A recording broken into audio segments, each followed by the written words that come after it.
You ever stare at a financial chart and just see, well, a total mess? Just a chaotic jumble of lines going up and down? What if I told you there's a theory that tries to find the hidden story, the actual plot inside all that price action? All right, let's get right into it. This is an explainer on institutional order flow, a really interesting way to think about reading the market's narrative. This quote from the source material really nails the core problem, doesn't it? If you don't get the big picture, the main story, you're just going to get lost in all the random noise of the short-term moves. It's kind of like trying to understand a whole novel by just reading one random sentence out of the middle. It's just not going to work. So, here's our game plan. First, we're going to tackle that chart reader's dilemma. Then, we'll decode what institutional order flow actually is. After that, we'll walk through its two big patterns, the bullish and bearish models, and we'll wrap it all up with the one key takeaway you really need to remember from all this. Okay, so let's start right there, with that basic challenge that, let's be honest, every single trader faces the moment they pull up a chart. Yeah, to most people, this just looks like pure chaos, but the theory we're talking about argues that underneath all that, big institutions are actually moving the market with real intent. They're basically writing a story that has a clear beginning, a middle, and an end. So the real challenge isn't just watching the lines wiggle around, it's learning how to read the plot they're creating. And that right there brings us to the core concept. How do we find this plot? Well, the proposed answer is all about understanding something called institutional order flow. So what is it really? At its heart, it's a way to figure out the higher time frame narrative, the big picture story. The theory says the market isn't just wandering around aimlessly. Nope, it's being deliberately pushed from one key price level, a point of interest, to another, which is typically a big old pool of orders, or what we call liquidity. Okay, so this slide breaks down the two basic stories the market can tell. On the one hand, you've got bullish order flow. That's when price shoots up, pulls back into a discount area, cheaper prices, and then keeps on climbing. Those low prices act as support because, supposedly, institutions are buying there.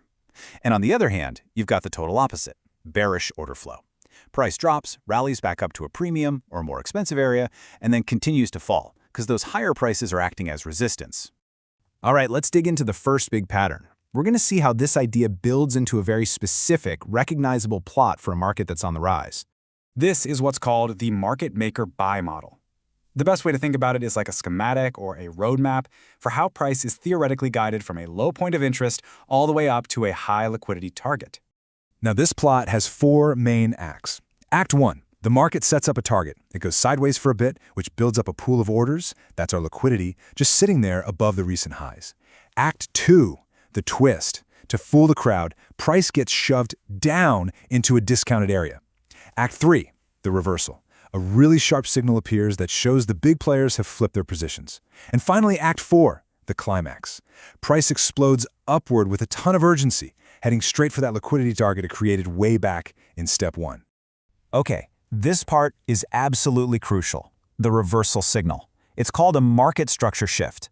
It happens when price just smashes through a recent peak, and with speed.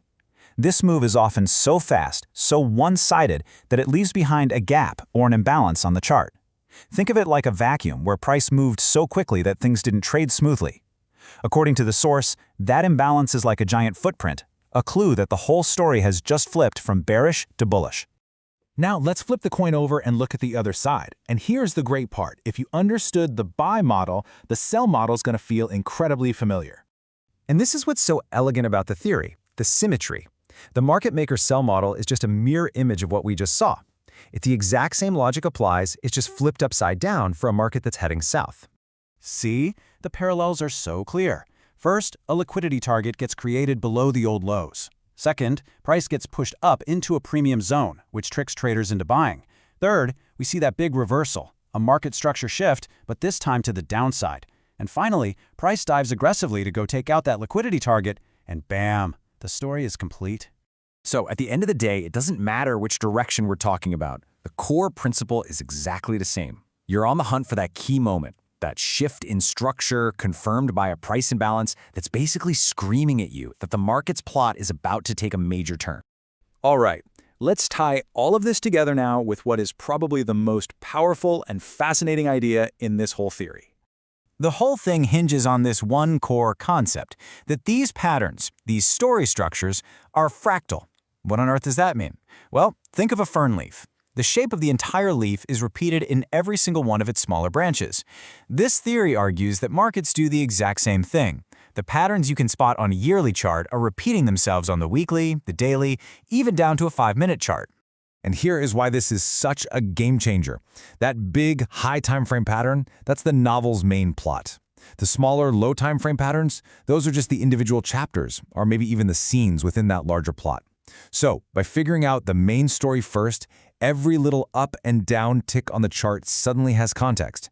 That chaos we started with, it becomes a structured and, according to this theory, a potentially predictable narrative.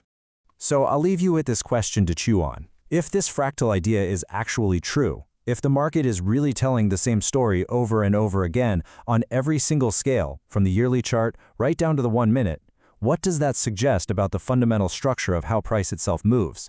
It's a pretty wild idea to think about.